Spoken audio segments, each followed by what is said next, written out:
Welcome to the Resilient Recruiter Podcast. This is your host, Mark Whitby, and I'm very happy to be joined today by Stephen Lee. Stephen is the Senior Division Director at Robert Half, Japan, specializing in cybersecurity recruiting. In 2022, Stephen was recognized as the top biller for the whole of APAC, as well as managing the #1 perm team. Stephen's got a passion for creating a safer cybersecurity community in Japan, and he's renowned for his cybersecurity events. So he hosts these events at prestigious venues such as Microsoft, Google, the British Embassy, and Deloitte, and he aims to unite industry professionals to share knowledge and insights. Prior to his successful recruitment career, Stephen gained valuable experience in market risk oversight within the financial markets in Australia. Stephen, welcome. Great to see you again.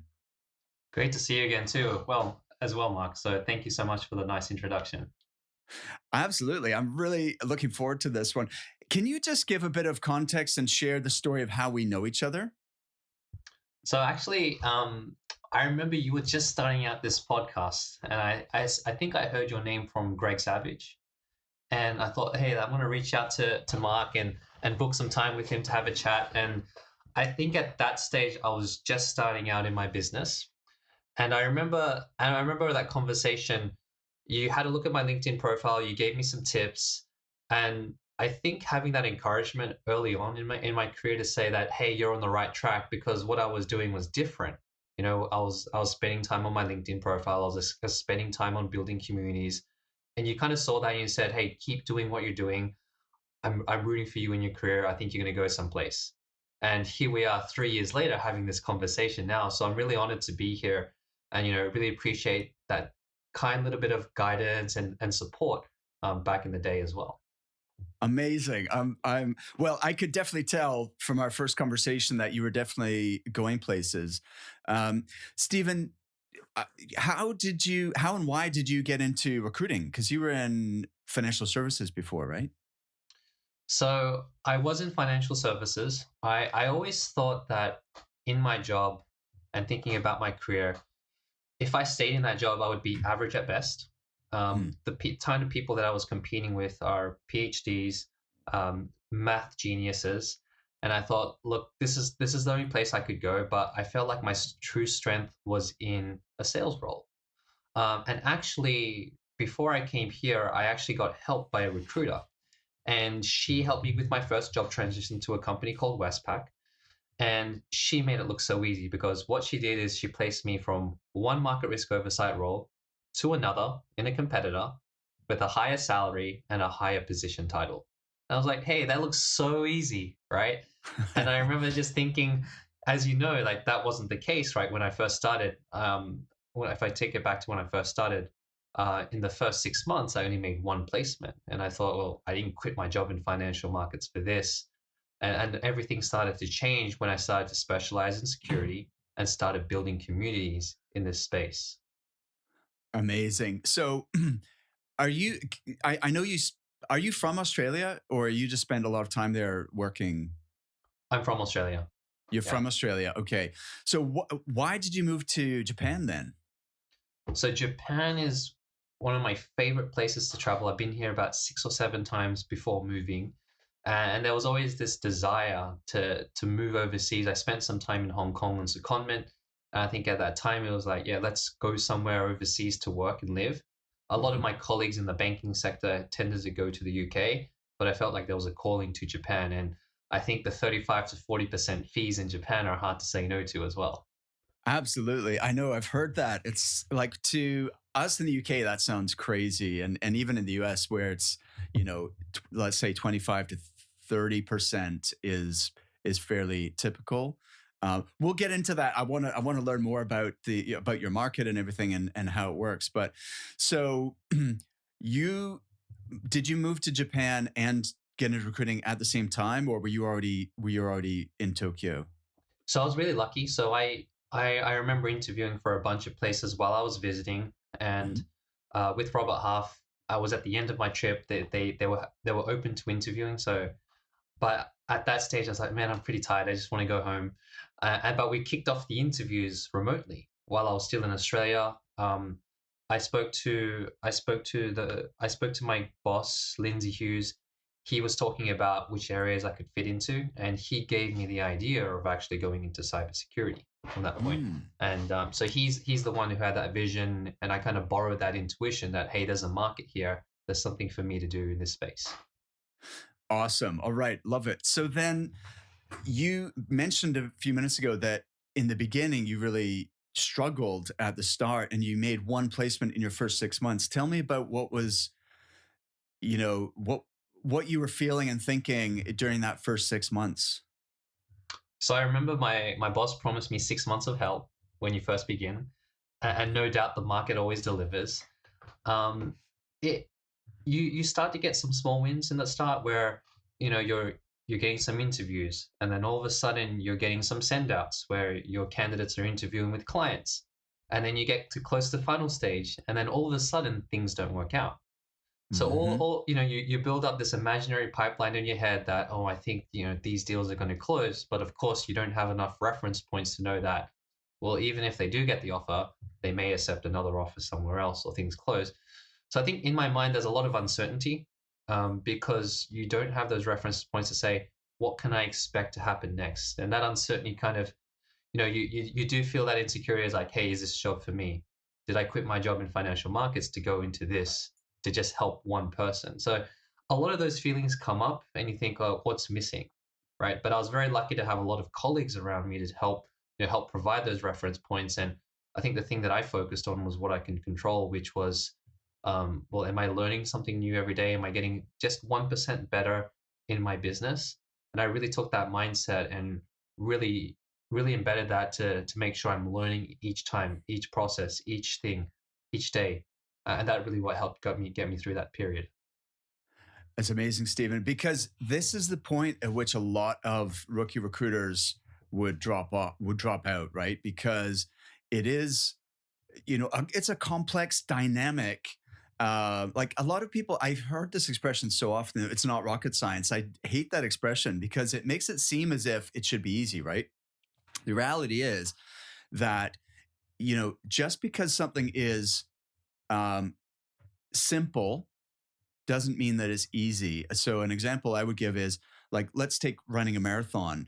Well, it's simple. You just put one foot in front of the other and you just run, right? It's not rocket science. And yet actually getting across the finish line is not easy. It's challenging. And it's in recruiting where you have, you're bringing two parties together. It's such a complex dynamic system with so many variables, and I think maybe it's easy to do recruiting and be okay, but it's the kind of thing that really mastering it and mastering your craft really, I think, takes time, and it takes a real desire to want to operate at that level. So kudos to you for not like thinking, "Oh no, I made a mistake," and dropping out. What gave you that tenacity to really stick with it and have the almost the faith that it is going to turn around? You are going to be able to pull it off. Wow. Just on your marathon analogy, for myself, I struggle with long distance. I consider 5 kilometers long distance, so it's definitely Right. a definitely a struggle. Um, what gave me hope? Actually, seeing a lot of my colleagues. So seeing a lot of my colleagues and what they were able to produce. They were. I know some places it's very hard to ask for advice, but everyone opened up and they would tell you that, hey, this is actually normal. What you go through, this almost like trial by fire, where you go through this wilderness of not knowing, are you going to make it? Are you going to make it? Everyone goes through that, and Yeah. what they held on to was just focus on one placement at a time, focus on getting better. It's just part of the process. So that's what really got me through is their knowledge, their wisdom from the people that went before me. So I was really lucky to have that experience shared with me. Absolutely. I think, yeah, having peers and role models and colleagues and that kind of environment where people are supportive is huge. So you're definitely fortunate to have had that support. I remember when I very first started in recruiting, I was a slow starter as well. And I started around the same time as a friend of mine, Brian, who's I'm still good friends with. He was one of my first friends when I moved to the UK, and he was the opposite. He was fast out of the gates. Like he had a few deals pretty quickly, and which made me feel bad because I was like, oh man, what? Like I suck. Why is he getting this success and I'm not? But actually, the impact he then almost subconsciously started thinking, oh, this is easy, or I'm like, I'm awesome at recruiting. And the reality is, like, as you said when you were starting out, you did have deals that might have come to fruition, but just it didn't go in your favor. And he got a little bit of luck at the beginning, right? Where things did close. And then he almost got into a false sense of security and took his foot off the gas a little bit. And it was like a tortoise and hare scenario. I was the tortoise, he was the hare, and he kind of fell asleep halfway, And then I overtook him because he thought it was actually easier than it was, and he didn't respect the effort and the endurance that it takes to really make this sustainable and not just have these peaks of production. Can you talk us through now? By the way, I want to give people the full context, Stephen. Like being the top biller across APAC at Robert Half, which is a huge global organization, and you've been doing this for how long? 3 years now? About 3.5 years now, but at the time it was 3. At the time, right, is 3 years. Stephen is absolutely bonkers with only 3 years experience to be the top biller in APAC. Could you talk us through your strategy and how you have accomplished that? It's a great question. So I remember in 2020, so just following on the narrative when things really sucked, I only made one placement. And to make it worse, the 2020 recession hit in. So that came in and management was saying, guys, we need to work harder and we need to work smarter. And I told them like, hey, I'm from Gen Y. I don't like working harder, but I will work smarter. And I looked at a lot of successful people around me, and a lot of them they had 10 years, 15 years experience, very, very knowledgeable, very respected in what they do. And being impatient, I thought, well, I don't want to wait that long to get there. How do I get there quicker? And this idea came to me, and I remember when I first started out, I listened to Greg Savage and his wisdom. He talks about this idea of celebrity branding or being a mini celebrity in your marketplace. And I connected that to this idea of how do you build relationships at scale in recruitment, because it's all about a business of building trust. And that's when we started doing these meetup events. So we started doing these meetup events. I did the first 2 in my office. Our office sucked at the time. And I also made a lot of mistakes throughout the process. So if I take you back to 2020, the first one we did was a meetup around hardware hacking. First of all, I had people too far spread out in the room. The second thing was people who came, some were in security. There were some people out of security, so the target audience wasn't so fine-tuned. And the third, the most fatal mistake I made was I did not have enough alcohol for these cybersecurity professionals. These guys literally run on caffeine and alcohol. And fortunately, I didn't make that mistake too often again in the future. But it was a let me just nice first pause lesson here, Stephen, because so I understand you were inspired by Greg Savage, and he talks about building talent communities, which I 100% agree with. And by the way, for all our listeners, I believe, like Greg's been talking about this for years, talent communities, but I believe that community is going to be, or you have the opportunity to make it the most important strategy of 2023 is building community and being not a vendor or supplier to your market, but being actually in your market, being a leader in your market and being someone who people recognize as a peer, as someone who's bringing value and someone who's actually in the fabric of your ecosystem. You're very prominent and visible and not just, selling recruiting services or looking to recruit people, but you are bringing people together and helping to elevate your industry that you serve. But it's unusual for someone so early in their career to actually implement what is could be seen as quite an advanced strategy. Like, how did you decide events? Like, I'm going to host events, like meetups. How did you decide that was going to be the main vehicle for you to build your market? To be honest, I'm not so good at creating original ideas. That's my caveat. I'm very lucky to tap into a network of people who do have a lot of good ideas. And I remember I was having drinks with Thomas, and he's the person that runs these cyber risk meetups with me. And as all good ideas developed over some drinks, he said, "Hey, we should do these meetups." And the crazy thing was, or the interesting thing was, is that someone else was already doing meetups at the time. So someone else was in this market doing it, and By someone else, do you mean a competitor or another recruiter? a competitor, another recruiter, actually. Yeah. So that kind of tells me, number one, that there's demand in this market because people are getting together.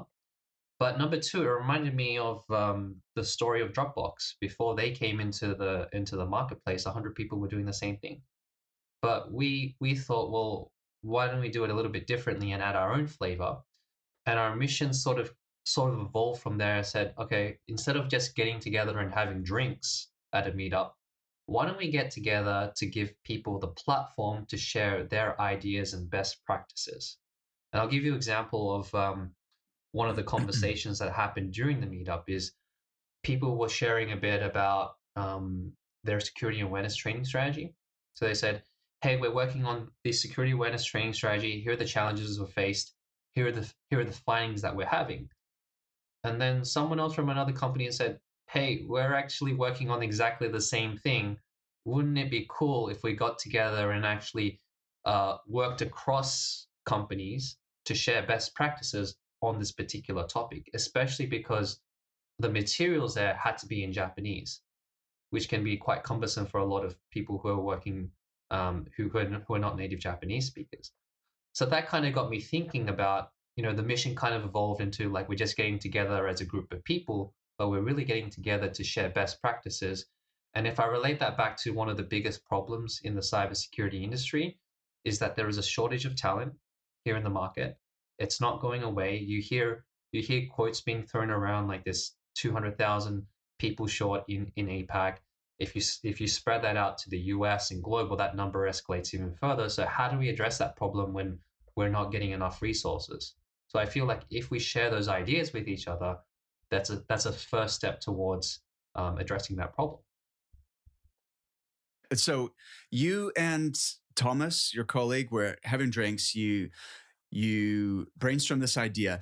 I just want to point out to people what you said, which is that there's already at least one other person in your market doing it, but that didn't deter you. And I think that is key, because so many, like, whatever idea you have, I guarantee you there's someone already doing it, whether it's to do a meetup, whether it's to do videos on LinkedIn, whether it's to launch a podcast, whatever marketing idea you have, there is probably someone already doing it.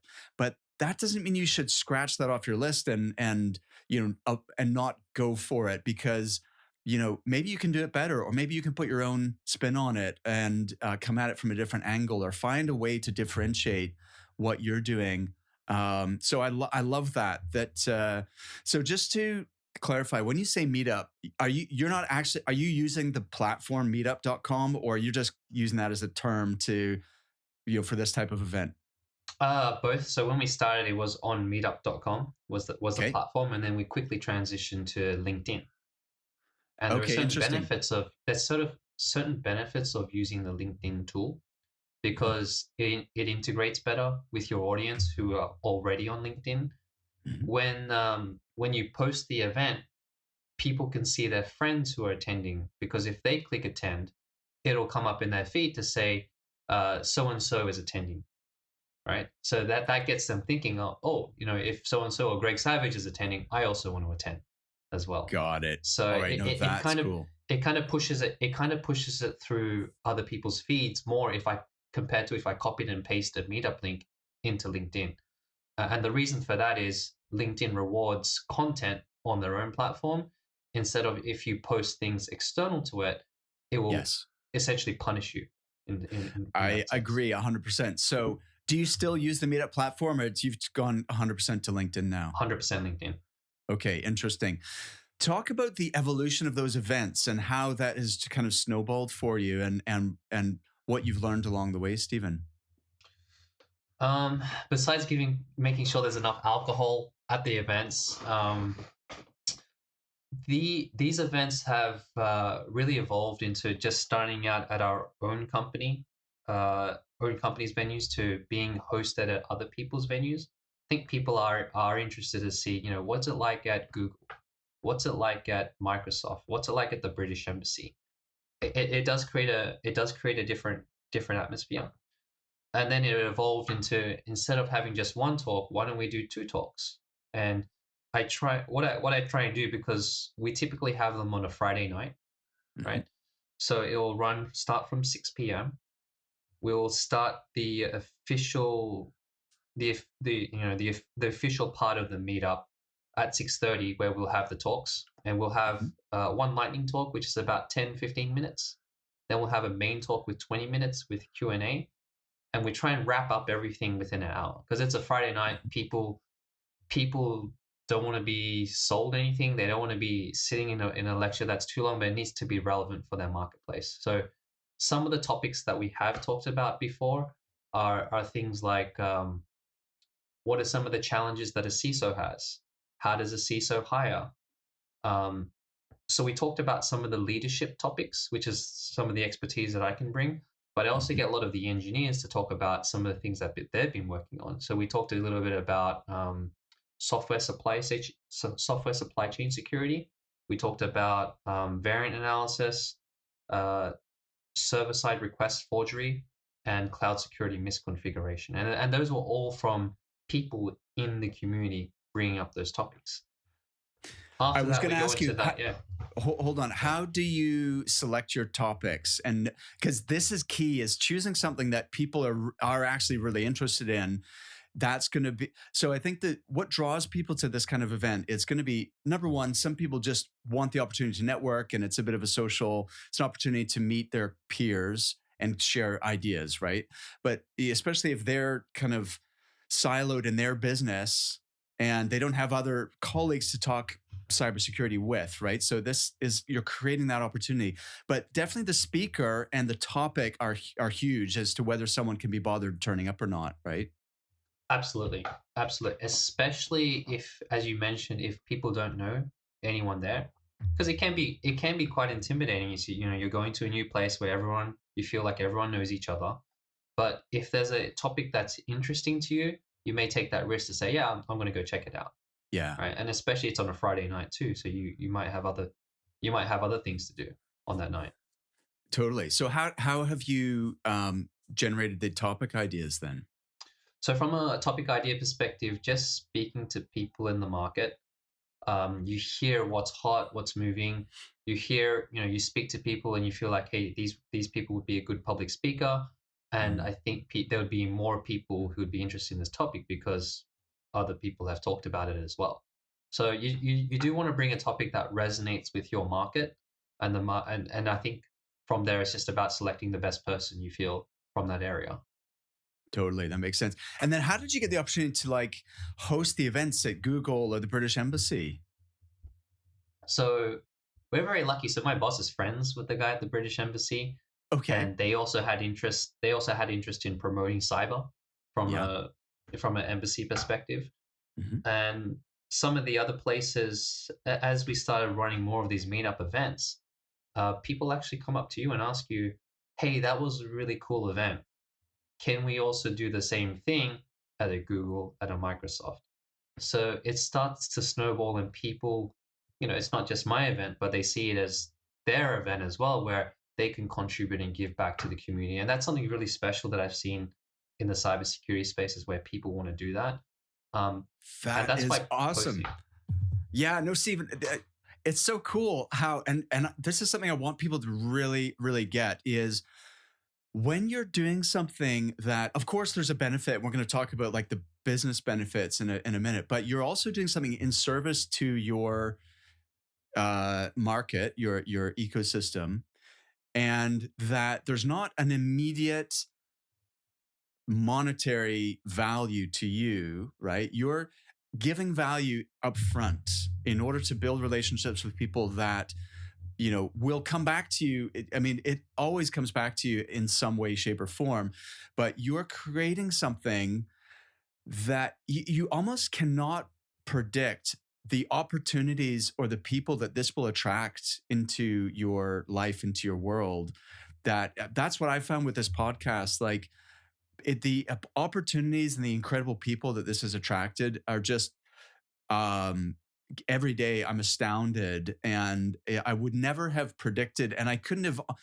It's not like I set out to bring those people, like, because I didn't even know them. I didn't know that those opportunities were available, and so that's what you're seeing is you're putting something really awesome out there, and it snowballs and results in things that you almost wouldn't have even dared to imagine, right? Like you probably didn't set a goal like when you were having drinks with Thomas. Hey, let's host these events at Google, right? Like you probably wouldn't have even imagined that. So talk about what sort of numbers are you getting along to these events? So the numbers of people that we're getting to these events, when we first started, it was like 20, Which is maybe good. 20, I mean, 25, yeah. which is a decent amount. Yeah. And we held our last one at Microsoft, and we got over 100 registrations, and about 80 people turned up. So I want to point out two things. Number one, that's 500% more than your first event. I honestly would have been happy with 20 because it's not just about numbers; it's about quality as well. It's the quality of people that you're bringing together. But and also the show up rate. Is there any kind of charge, or is it completely free? It's completely free. So okay. the other thing that's really great about the community is that we hosted these events at their venue.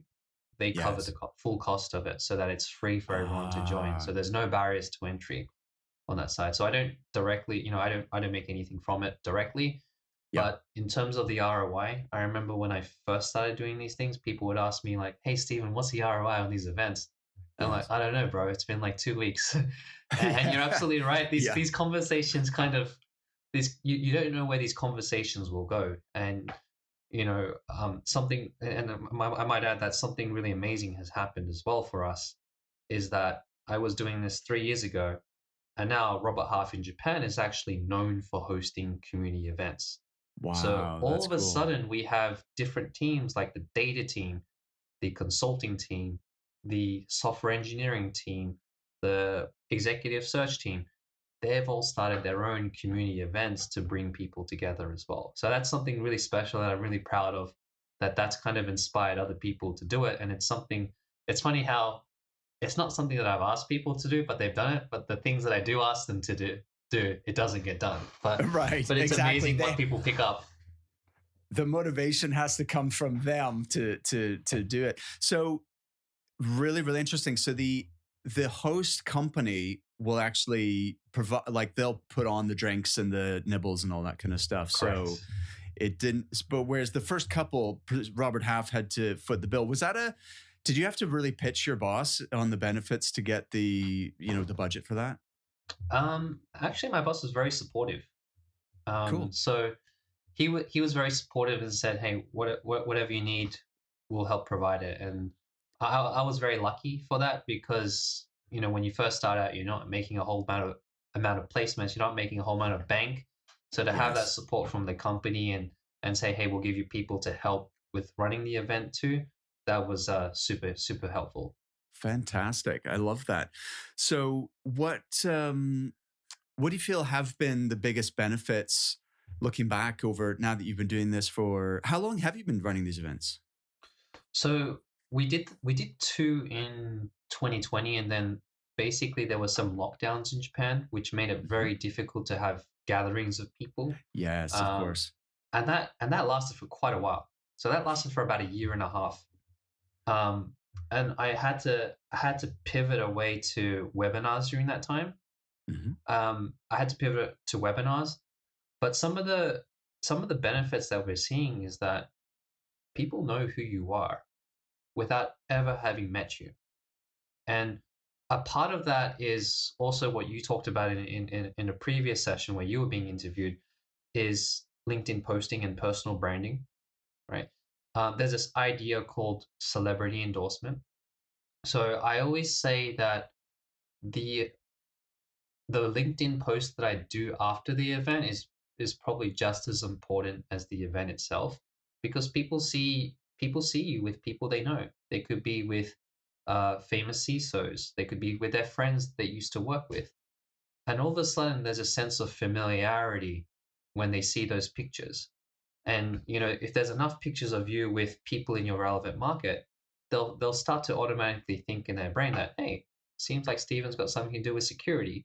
It's almost if I was a bodybuilder and I was taking pictures with all these other bodybuilders like Ronnie Coleman, Arnold Schwarzenegger, past Mr. Olympia, people are going to think you have something to do with that industry. So it's the same thing with how Instagram works as well. Absolutely. So this is really powerful, Stephen. Could you say a little more about um, like how you promote the event, like kind of before and after? Sure, sure. So I post the event on LinkedIn. So LinkedIn has this new feature called events where you've got a dedicated page to hosting the events and you can see the entire guest list. Um, then most places are restricted in the number of people they can host just because of venue logistics, and you also had the COVID rules before. So then we get people to register via form, and then we run a lottery to select who'll be able to come from that, to make it fair. That's Um, interesting. and then after the event, I'll post a picture, and I won't just say, "Hey, really nice event at Microsoft, and thank you all so much for coming." Um, People are looking for some insight, like what were the key takeaways? What was your key takeaways from the event? And sometimes if your mind was drawing a blank or you were busy doing other things throughout the conversations, is you can get other people to help fill in those blanks too. So you can ask them, "Hey, um, what are the key takeaways that you took away from it, so I can post it up?" And I've done that once or twice as well. But they're really looking for what are the key takeaways, what surprised you, what stood out to you from there, what did you notice? Maybe it's not about the content itself, but what did you notice about the types of people that come? What did people talk about on the side, not just with that main topic? And people are quite interested in what you have to say. People are looking for an opinion, and for some reason, people are afraid to share their opinion or takeaways on LinkedIn. It's so I can imagine this gives you such a wealth of ideas for other spin-off content on LinkedIn because you really do have a deep understanding of your market, about the challenges, the hot topics, and the key discussion points that are happening amongst the cyber security community. So that means you can post really relevant stuff on LinkedIn, kind of in between your live events as well. I think this is so powerful. For sure, and Um, just to add to yeah. that as well, like I go to the extreme with this, but my life is intertwined with this community where I'm new to Japan. A lot of the friends I have are actually from this community, so I've intertwined that. Um, and to give you an idea, that we host these events from about 6 to 9 p.m. Mhm. The one at Microsoft went to 10 p.m. because we still had about 50 people there who were like, let's go to second drinks. So from Wow. 10 p.m., and this is what Mhm. typically happens from like 10 Yeah. p.m. to 12 p.m. in Japan, we have our third drinks, or second or third Okay. drinks. And then it runs all the way till about 2 a.m., 3 a.m., 4 a.m. sometimes. People are hanging out, and we're really like, it doesn't seem like work to me because these guys are like my friends. Wow, that's cool. That's really amazing that I, and this may be a cultural as well. Is this a kind of the norm in Japan for business social events that, it is quite, you know, it is quite like drinks oriented and it can go quite late, or is that, it is that would that happen in Australia as well? That wouldn't happen in Australia. In I think just how culture set up, that you would see typically like more of these drinking parties in more traditional Japanese companies and cultures. Yeah, I think when we're together, we're just talking about the latest topics like how is ChatGPT affecting cybersecurity, right. or talking about talking about the latest video games, talking about anything as well. So Yeah. it's really you're kind of just hanging out after the event with your friends in that sense. Right. I can see, yeah, like you must get to know people so well compared to a typical recruiter client, or recruiter candidate relationship. Because when would you be spending hours and hours? And obviously, when people have a drink, then they're more relaxed. They let their guard down. They're more open, more, the conversation is more free flowing. But like you're spending hours with people, so that must really accelerate the relationship.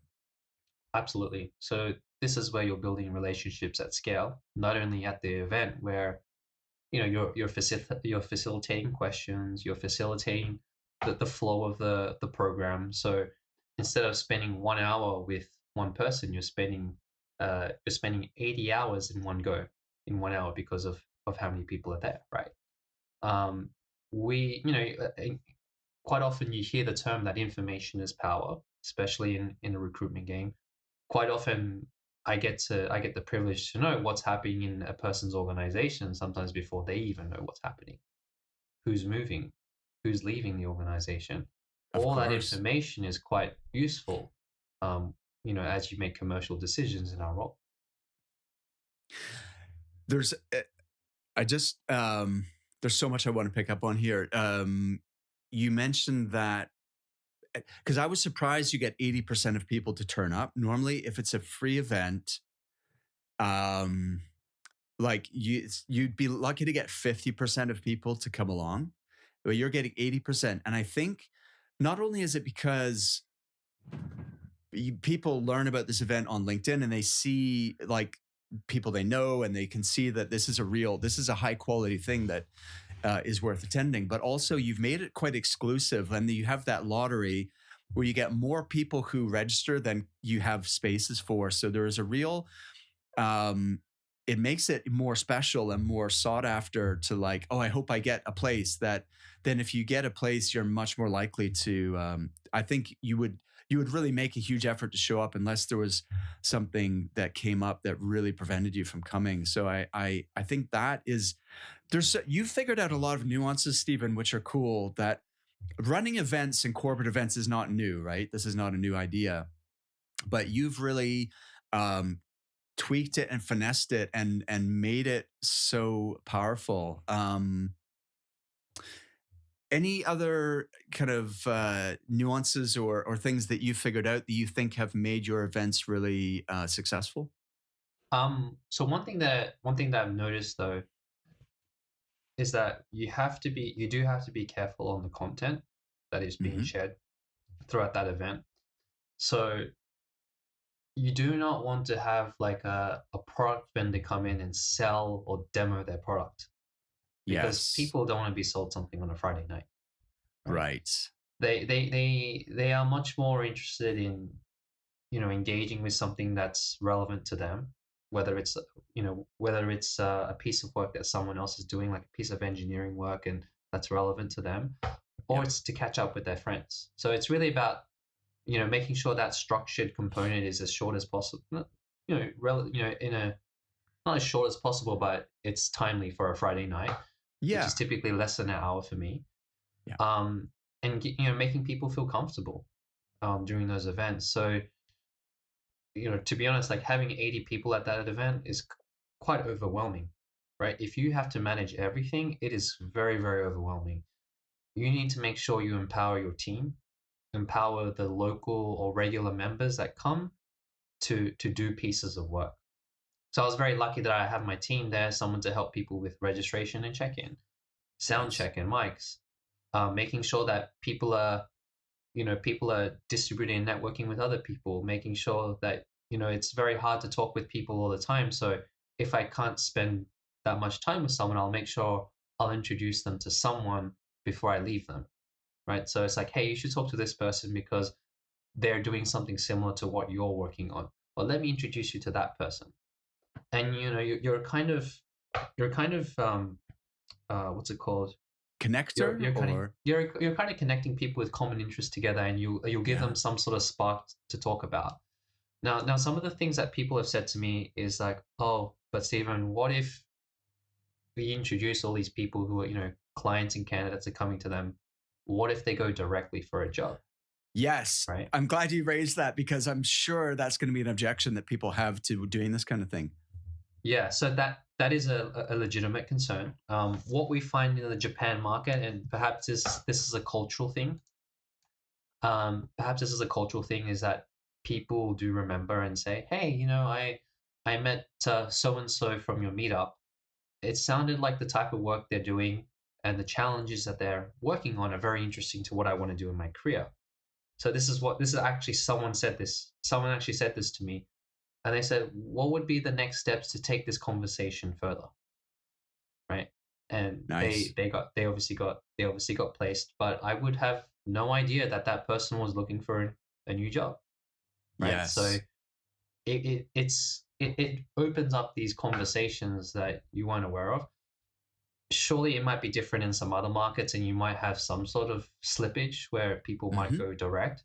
But also think about, well, what is the opportunity that I'm missing out on if I don't do this? Yeah, exactly. Exactly. I agree 100%, Stephen. I think people, and this is, I understand where this comes from. And I think a lot of recruiters would feel like, oh, but I'm going to miss out on placements because people are going to meet each other and that will naturally result in them getting together, outside of the event. And I have no control, or even I may not even know, and they may hire somebody as a direct result of the event and I'll miss out on a placement.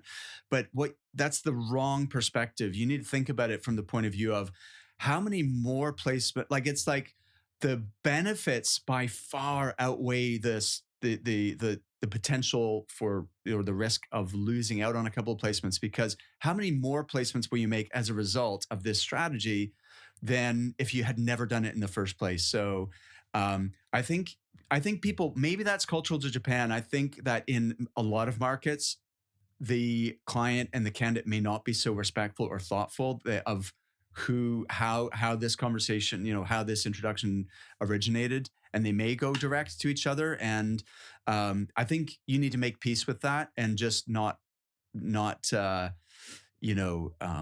about it too much. Yeah, and there's a certain element of follow up as well. If that Good is the point. case, making sure you follow up with each other's people. Say, hey, how was the event? Do you have any interesting conversations? And what do you think of this? You just run it by them, and they'll probably volunteer that information. Hey, I'm thinking about applying for this company, perhaps. And so it does require a follow up or an outreach to figure out what's on that person's mind, what they're going to do next. That's a great point. Love it.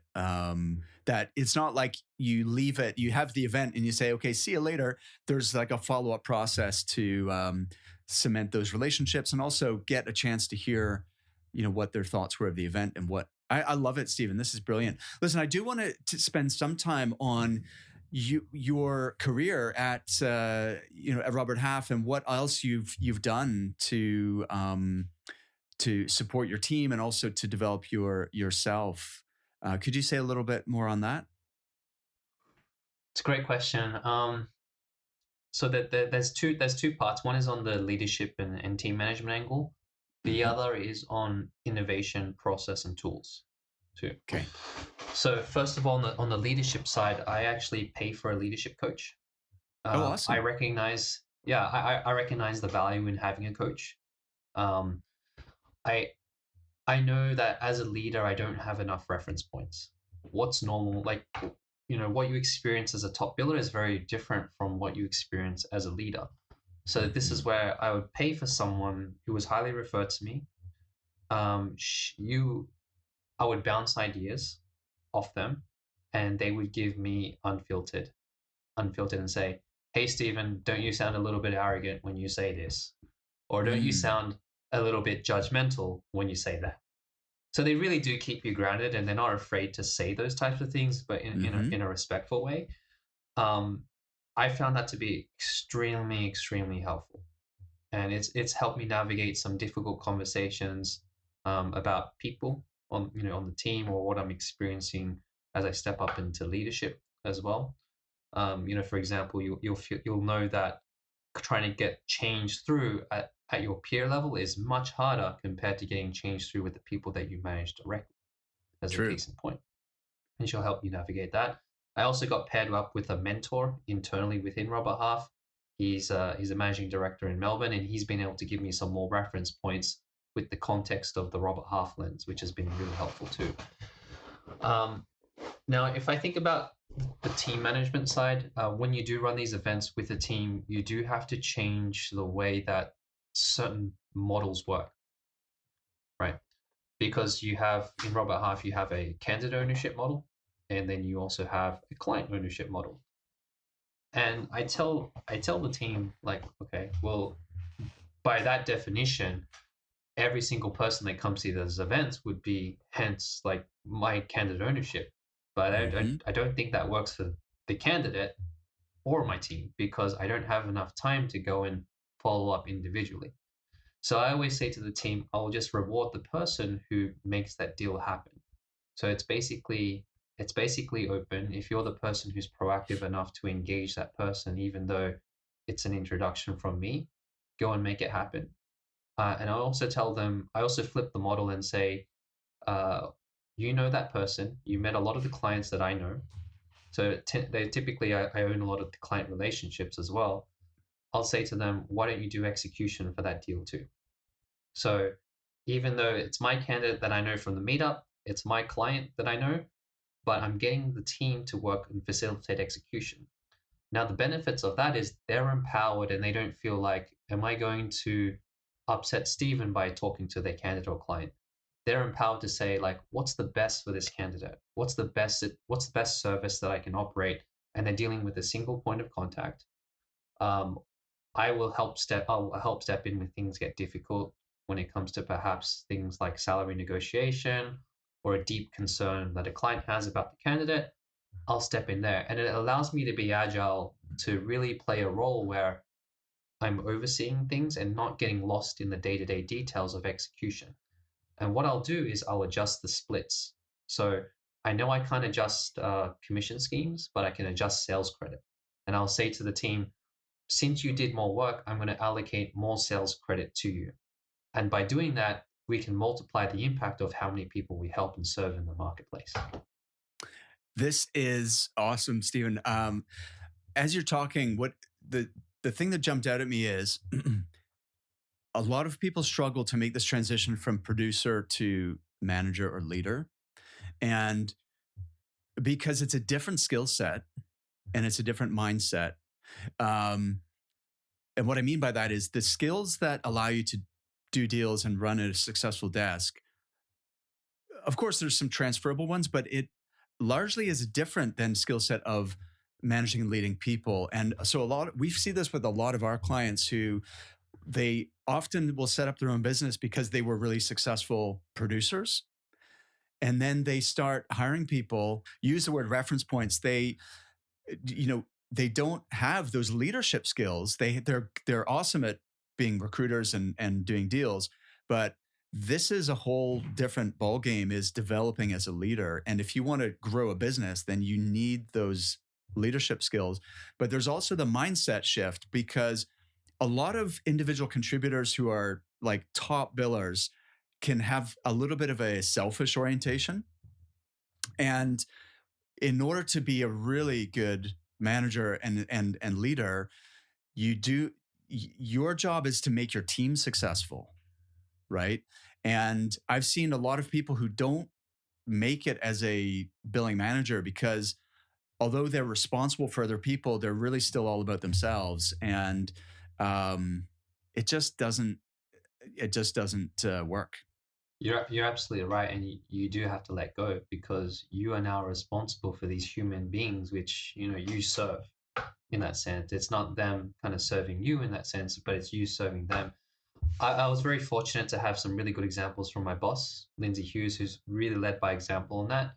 There's another book by Liz Ryan called Multipliers, where she highlights an example from Mitt Romney. He Everyone wanted to work for his team when he was at, I think, Boston Consulting Group or McKinsey. Everyone wanted to work on his team because people knew that if you worked for him, your careers would grow. So just in the example for my own team is getting them to focus more on execution and deals and being responsible for tricky situations. They learn, they grow their careers. They're not Absolutely. stuck doing a single piece of work. Like, I think a lot of other people would just say you're just stuck on candidate sourcing.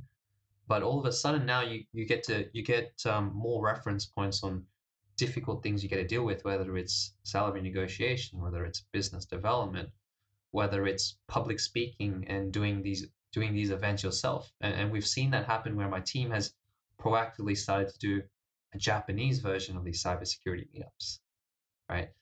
They're growing in their careers and it's giving them space to say that, hey, I really feel empowered to do this myself and do things. Wow, that's amazing. Stephen, I'm astonished at how much you've accomplished in just 3.5 years. It's a little bit like the expression that someone can have 5 years experience on paper, but really they only have 1 year of experience repeated 5 times. You've packed, you're the opposite. Like you've really someone who you might look at someone's resume or their LinkedIn profile and say, oh, they only have 3 years. So they're going to be, still relatively junior in their career, but you have 3 years on paper, but more like 10 years in terms of what you've actually accomplished. Um, So Sorry, that's go a ahead. really good point. That reminds me of so Robin Sharma. He's also like a leadership coach, and he talks about this idea of compressing time. How do you compress time in learning? And you know, even though I only had 3 years of experience in recruiting, I feel like I've been practicing for about 10 years because I've been reading. I've read over like 100 books on leadership, communication, and team dynamics. So I feel like all that comes back now when I'm implementing it into my game. Absolutely, it's a great analogy. Um, are you are you in the 5 a.m. club? Is that because that's Robin Sharma's most That's famous Robin book, I Sharma's think. famous. Yeah, I wish I could wake up that early. um, I tend to stretch my day. I tend to stretch my day longer because I do some other activities afterwards. But something to work towards. Well, yeah, exactly. So the coincidentally about Robin Sharma, he's from Nova Scotia, the same as me, and he Oh actually went to wow, the same university as me, but he's a couple of years older. So I only heard of him like in the last 5 years. He wrote the book The Monk Who Sold His Ferrari.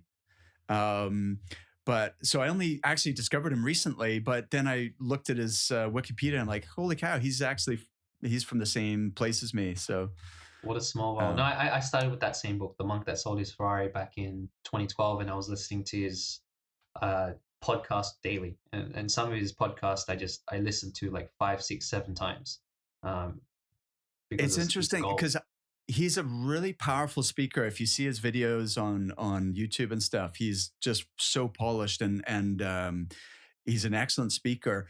I found that, and I haven't read that one. I've read the 5 a.m. Club, and I just didn't get into it. I found like because it's like an allegory, and it's like told as a story, um, rather than as like an more of an instruction manual. I found it hard to really get into it. What was your Same, experience with that? same as well. Same Yeah. as well. But not taking away from his knowledge on leadership for sure. Um, Stephen, do you know what we sort of are running out of time to talk about your other thing that you're doing internally, which is the other thing you're doing internally, which is on the tech side of things and tools. Um, so I'm going to suggest, like, let's do this again. Like, Sure. I'd love to continue the conversation. This has been so beneficial and so powerful. What I appreciate about you is um, you've been so specific in giving actionable strategies that other people can learn from and adopt, and I really appreciate that, because a lot of people who are successful don't necessarily want to share, help others, and so that's awesome, man. I really appreciate you, and I'm so glad that you reached out and told me the conclusion, because I do remember clearly that conversation we had three years ago, and it was only short. I think we only talked for 15 or 20 minutes. Um, and so it's so awesome to hear back from you about how things have developed since then. I really appreciate you. I think that's super nice. Like as you become successful in your career, don't forget the people that helped you. So I think it's always nice to just drop them a quick message and say, "Hey, thanks so much for that advice you gave me. It really got me through a hard time or difficult time, or because of that, I'm here where I am now." I think people sometimes forget that, but it's also nice to be on the receiving end that what you are doing is making a difference on that side. Um, if I was to finish with one thing about events, just Go going for back it. to the topic of events, what makes it powerful? And you said like how a lot of people come to those events. I think having a mission that goes beyond you as the individual really helps. So our mission Mm, is to build a stronger cybersecurity community in Japan by giving people the platform to share the best ideas and thoughts. Um, One of the problems that I saw, and this was addressed in our senior leaders meetup, was that companies there's no strong regulation in Japan requiring companies to disclose when breaches occur. So let's say a company gets hacked, there's a ransomware case against them. Um, Sometimes in Japan society, like we can understand if you don't want to disclose that because it's you don't want to bring shame to your company, you don't want to release that. So that's kind of the reality of the environment. But because that happens, it can hurt other companies who may be vulnerable to a similar type of attack.